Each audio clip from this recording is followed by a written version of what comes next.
제6장. 주님께서 모세에게 말씀하셨다. 이제 너는 내가 바로에게 하는 일을 보게 될 것이다. 틀림없이 그는 강한 손에 밀려서 그들을 내보내게 될 것이다. 강한 손에 밀려서야 그들을 이 땅에서 내쫓다시피 할 것이다. 하나님이 모세를 부르시다. 하나님이 모세에게 이렇게 말씀하셨다. 나는 주다. 나는 아브라함과 이삭과 야곱에게 전능한 하나님으로는 나타났으나 그들에게 나의 이름을 여호와로는 알리지 않았다. 나는 또한 그들이 한동안 나그네로 몸부쳐 살던 가나안 땅을 그들에게 주기로 그들과 언약을 세웠는데 이제 나는 이집트 사람이 종으로 부리는 이스라엘 자손의 신음소리를 듣고 내가 세운 언약을 생각한다. 그러므로 너는 이스라엘 자손에게 말하여라. 나는 주다. 나는 이집트 사람들이 너희를 강제로 부리지 못하게 거기에서 너희를 이끌어내고 그 종살이에서 너희를 건지고 나의 팔을 펴서 큰 심판을 내리면서 너희를 구하여 내겠다. 그래서 너희를 나의 백성으로 삼고 나는 너희의 하나님이 될 것이다. 그러면 너희는 내가 주, 곧 너희를 이집트 사람의 강제노동에서 이끌어낸 너희의 하나님임을 알게 될 것이다.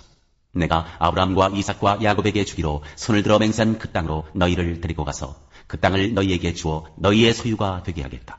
나는 주다.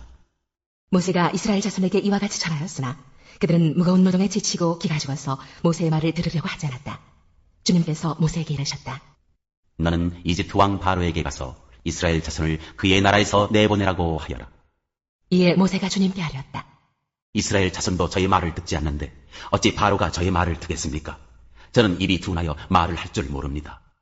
주님께서는 모세와 아론에게 이스라엘 자손을 이집트 땅에서 인도하여 내라고 명하셨는데 이 사실을 이스라엘 자손에게도 알리고 이집트 왕 바로에게도 알리라고 모세와 아론에게 명하셨다. 모세와 아론의 족보. 모세와 아론의 조상은 이러하다. 이스라엘의 맏아들 르우벤의 아들들은 하녹과 발루와 헤스론과 갈미인데 이들이 르우벤 가문이다. 시므온의 아들들은 여무엘과 야민과 오핫과 야긴과 소할과 가나안 여자가 낳은 아들 사울인데 이들이 시므온 가문이다. 레위의 아들들의 이름은 그 태어난 순서대로 게르손과 고핫과 무라리인데 레위는 137년을 살았다. 게르손의 아들들은 가문별로는 림니와 시므이이다. 고핫의 아들들은 아므람과 이스할과 헤브론과 우시엘인데 고핫은 133년을 살았다. 무라리의 아들들은 마흘리와 무시이다. 이들이 세대별로 본 레위 가문이다. 아므람은 자기의 고모 요게벳을 아내로 맞아 아론과 모세를 낳았다. 아므람은 137년을 살았다. 이스할의 아들들은 고라와 네벡과 시드리이다. 우시엘의 아들들은 미사엘과 엘사반과 시드리이다. 아론은 아미나답의 딸이요 나손의 누이인 엘리세바와 결혼하여 나답과 아비후와 엘라살과 이다말을 낳았다. 고라의 아들들은 아셀과 엘가나와 아비아삽인데 이들은 고라 가문이다. 아론의 아들 엘라살은 푸디엘의 한 딸과 결혼하여 비느하스를 낳았다. 이들이 다 가문별로 본 레위 일가의 조상이다. 이스라엘 자손을 부대별로 편성하여 이집트 땅에서 인도하여 내라는 주님의 분부를 받은 이들이 바로 이들 아론과 모세이고 이집트의 왕 바로에게 가서 이스라엘 자손을 내보내달라고 말한 이들도 바로 이들 모세와 아론이다. 모세와 아론에게 내린 주님의 명령.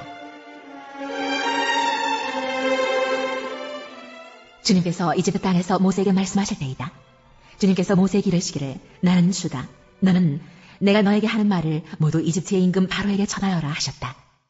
그러나 모세는 주님께 이렇게 대답하였다. 보십시오. 저는 입이 둔하여 말을 할 줄 모릅니다. 바로가 어찌 저의 말을 듣겠습니까?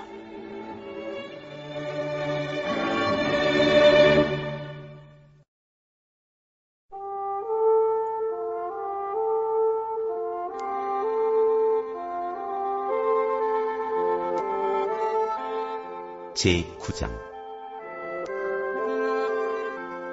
열두 지절을 선교에 발송하다. 예수께서 그 12를 한자리에 불러놓으시고 모든 귀신을 제어하고 병을 고치는 능력과 권능을 주시고 하나님 나라를 선포하며 병든 사람을 고쳐주게 하시려고 그들을 내보내시며 그들에게 말씀하셨다. 길을 떠나는 데는 아무것도 가지고 가지 말아라. 지팡이도 자루도 빵도 은화도 가지고 가지 말고 속옷도 2벌씩은 가지고 가지 말아라. 어느 집에 들어가든지 거기에 머물다가 거기에서 떠나거라. 어디에서든지 사람들이 너희를 영접하지 않거든 그 고을을 떠날 때에 너희 발에 묻은 먼지를 떨어버려서 그들을 거스르는 증거물로 삼아라. 제자들은 나가서 여러 마을을 두루다니면서 곳곳에서 복음을 전하며 병을 고쳤다. 헤롯이 불안에 사로잡히다. 분봉왕 헤롯은 이 모든 일을 듣고서 당황하였다. 왜냐하면 어떤 사람들은 요한이 죽은 사람들 가운데서 살아났다고 하고, 또 어떤 사람들은 엘리야가 나타났다고 하고, 또 어떤 사람들은 옛 예언자 가운데 한 사람이 살아났다고 말하기 때문이었다. 그러나 헤롯은 이렇게 말하였다. 요한은 내가 목을 베어 죽였는데 내게 이런 소문이 파다하게 들리는 사람은 누구인가? 그는 예수를 만나고 싶어 하였다. 5,000명을 먹이시다. 사도들이 돌아와서 자기들이 한 모든 일을 예수께 이야기하였다. 예수께서는 그들을 데리고 바로 베세다라고 하는 고을로 물러가셨다. 그러나 무리가 그것을 알고서 그를 따라갔다. 예수께서는 그들을 맞이하셔서 하나님 나라를 말씀해 주시고 또 병고침을 받아야 할 사람들을 고쳐주셨다. 그런데 날이 저물기 시작하니 12 제자가 다가와서 예수께 말씀드렸다. 무리를 헤쳐보내어 주위의 마을과 농가로 찾아가서 잠자리도 구하고 먹을 것도 구하게 하십시오. 우리가 있는 여기는 빈들입니다. 그러나 예수께서는 그들에게 말씀하셨다. 너희가 그들에게 먹을 것을 주어라. 그들이 말하였다. 우리에게는 빵 5개와 물고기 2마리밖에 없습니다. 우리가 나가서 이 모든 사람이 다 먹을 수 있을 만큼 먹을 것을 사지 않으면 안 되겠습니다. 거기에는 남자만도 약 5,000명이 있었다. 예수께서 제자들에게 말씀하셨다. 사람들을 한 50명씩 때를 지어서 앉게 하여라. 제자들이 그대로 하여 모두 다 앉게 하였다. 예수께서 빵 5개와 물고기 2마리를 손에 들고 하늘을 우러러 쳐다보시고 그것들을 축복하신 다음에 떼어서 제자들에게 주시고 무리 앞에 놓게 하셨다. 그들은 모두 배불리 먹었다. 그리고 남은 부스러기를 주워 모으니 12광줄이나 되었다. 베드로가 예수를 그리스도로 고백하다.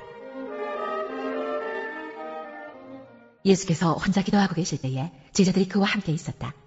예수께서 제자들에게 물으셨다. 사람들이 나를 누구라고 하느냐? 그들이 대답하였다. 세례자 요한이라고 합니다. 그러나 엘리야라고 하는 사람들도 있고 옛 예언자 가운데 한 사람이 살아났다고 하는 사람들도 있습니다. 예수께서 그들에게 물으셨다. 그러면 너희는 나를 누구라고 하느냐?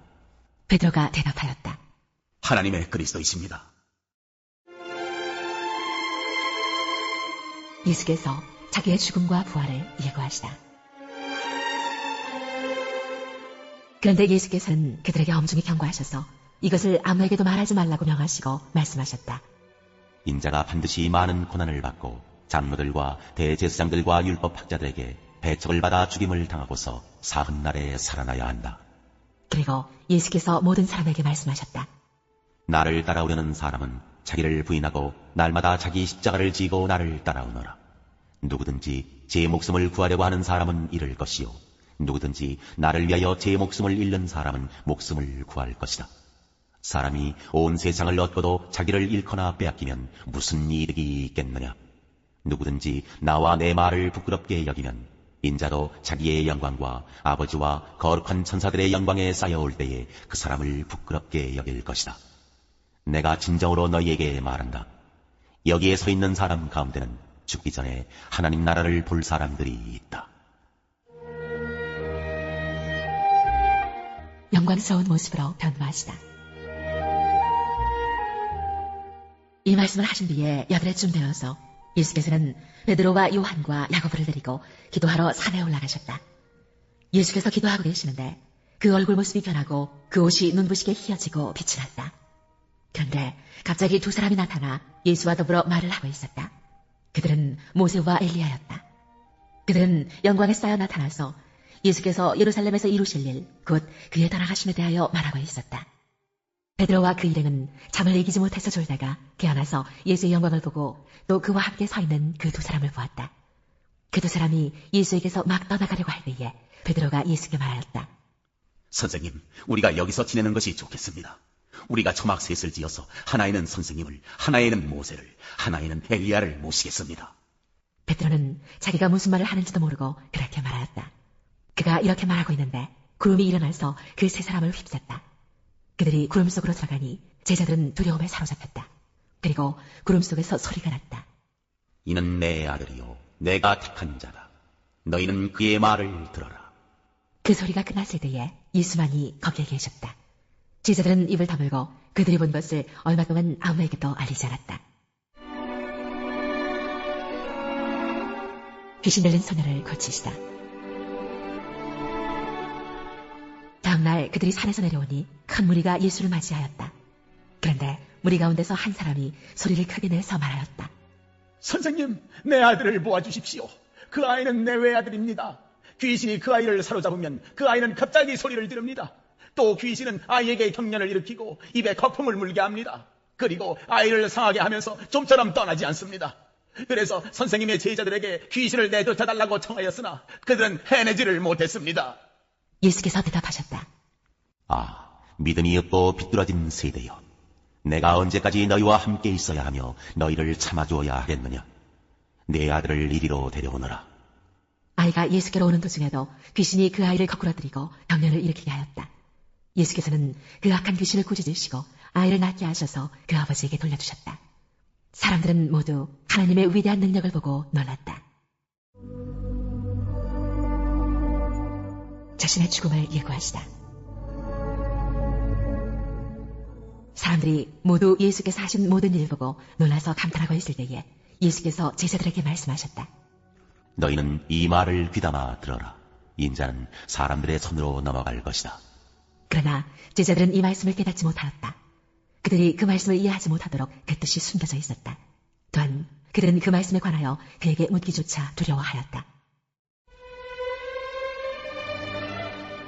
누가 크냐? 제자들 사이에서는 자기들 가운데서 누가 가장 큰 사람이냐 하는 문제로 다툼이 일어났다.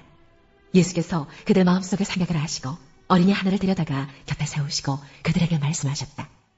누구든지 내 이름으로 이 어린이를 영접하면 나를 영접하는 것이요. 누구든지 나를 영접하면 나를 보내신 분을 영접하는 것이다. 너희 가운데에서 가장 작은 사람이 큰 사람이다. 너희를 반대하지 않는 사람은 너희의 편이다. 요한이 대답하였다. 선생님, 어떤 사람이 선생님의 이름으로 귀신을 내쫓는 것을 우리가 보았습니다. 그런데 그 사람은 우리를 따르는 사람이 아니므로 우리는 그가 그런 일을 하지 못하게 막았습니다. 그러나 예수께서는 그에게 말씀하셨다. 막지 말아라. 너희를 반대하지 않는 사람은 너희를 지지하는 사람이다. 사마리아의 동네가 예수를 영접하지 아니하다. 예수께서 하늘에 올라가실 날이 다 되었다. 그래서 예수께서는 예루살렘에 가시기로 마음을 굳히시고 심부름꾼들을 앞서 보내셨다. 그들이 길을 따라서 예수를 모실 준비를 하려고 사마리아 사람의 한 마을에 들어갔다. 그러나 그 마을 사람들은 예수가 예루살렘으로 가시는 도중이므로 예수를 맞아들이지 않았다. 그래서 제자인 야고보와 요한이 이것을 보고 말하였다. 주님, 하늘에서 불이 내려와 그들을 태워버리라고 우리가 명령하면 어떻겠습니까? 예수께서 돌아서서 그들을 꾸짖으셨다. 그리고 그들은 다른 마을로 갔다. 예수를 따르는 사람은 이렇게 하여야 한다. 그들이 길을 가고 있는데 어떤 사람이 예수께 말하였다. 나는 선생님이 가시는 곳이면 어디든지 따라가겠습니다. 예수께서 그에게 말씀하셨다. 여우도 굴이 있고 하늘을 나는 새도 보금자리가 있으나 인자는 머리 둘 곳이 없다. 또 예수께서 다른 사람에게 나를 따라오너라 하고 말씀하셨다. 그러나 그 사람이 말하였다. 주님, 내가 먼저 가서 아버지의 장례를 치르도록 허락하여 주십시오. 그러나 예수께서는 그에게 말씀하셨다. 죽은 사람들을 장사하는 일은 죽은 사람들에게 맡겨두고 넌 가서 하나님 나라를 전파하여라. 또 다른 사람이 말하였다. 주님, 내가 주님을 따라가겠습니다. 그러나 먼저 집안 식구들에게 작별 인사를 하게 해주십시오. 예수께서는 그에게 말씀하셨다. 누구든지 손에 쟁기를 잡고 뒤를 돌아다보는 사람은 하나님 나라에 합당하지 않다.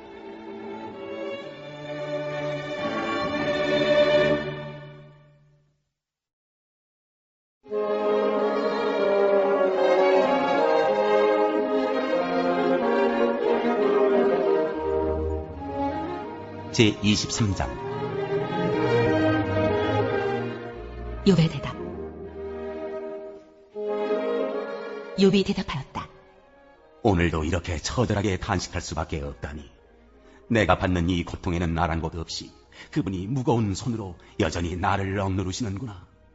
아, 그분이 계신 곳을 알 수만 있다면 그분의 보좌까지 내가 이를 수만 있다면 그분 앞에서 내 사정을 아뢰련만, 내가 정당함을 입이 닳도록 변론하련만, 그러면 그분은 무슨 말로 내게 대답하실까? 내게 어떻게 대답하실까? 하나님이 힘으로 나를 억누르실까? 그렇지 않을 것이다. 내가 말씀을 드릴 때 귀를 기울여 들어주실 것이다. 내게 아무런 잘못이 없으니 하나님께 떳떳하게 말씀드릴 수 있을 것이다. 내 말을 다 들으시고 나서는 단호하게 무죄를 선언하실 것이다. 그러나 동쪽으로 가서 찾아보아도 하나님은 거기에 안 계시고, 서쪽으로 가서 찾아보아도 하나님을 뵐 수가 없구나. 북쪽에서 이 일을 하고 계실 터인데도 그분을 뵐 수가 없고, 남쪽에서 이 일을 하고 계실 터인데도 그분을 뵐 수가 없구나. 하나님은 내가 발 한 번 옮기는 것을 다 알고 계실 터이니 나를 시험해 보시면 내게 흠이 없다는 것을 아실 수 있으련만, 내 발은 오직 그분의 발자취를 따르며 하나님이 정하신 길로만 성실하게 걸으며 길을 벗어나서 방황하지 않았건만, 그분의 입술에서 나오는 계명을 어긴 일이 없고 그분의 입에서 나오는 말씀을 늘 마음속 깊이 간직하였건만, 그러나 그분이 한 번 뜻을 정하시면 누가 그것을 돌이킬 수 있으랴. 한 번 하려고 하신 것은 반드시 이루고 마시는데, 하나님이 가지고 계신 많은 계획 가운데 나를 두고 세우신 계획이 있으면 반드시 이루고야 마시겠기에 나는 그분 앞에서 떨리는구나. 이런 것을 생각할 때마다 그분이 두렵구나. 하나님이 내 용기를 꺾으셨기 때문이고 전능하신 분께서 나를 떨게 하셨기 때문이지, 내가 무서웠던 것은 어둠 때문도 아니고 흑암이 나를 덮은 탓도 아니다.